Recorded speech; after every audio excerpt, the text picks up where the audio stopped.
कोने भैया लगल फूल बाड़ी है।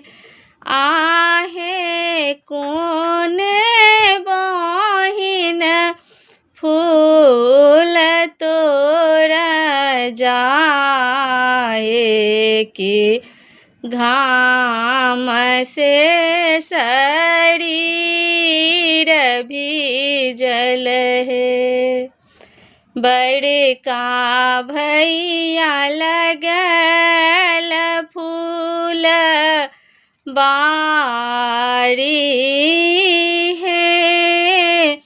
आहे बड़की बहिन फूल लोढ़ा जाए कि घाम से शरीर भीजल है।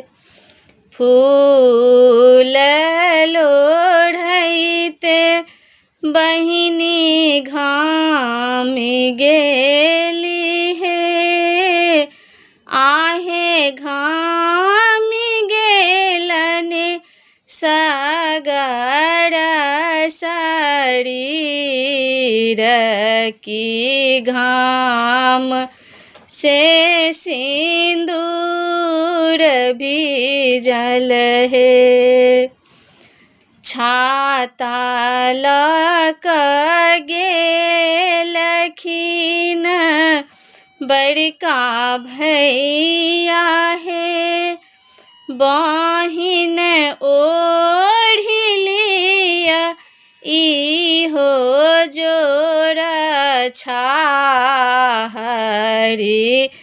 भैया के आशीष दियन है।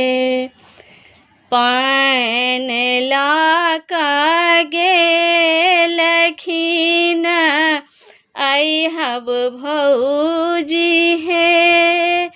ननदी है पी बिलिया इहो निर्मल जल की।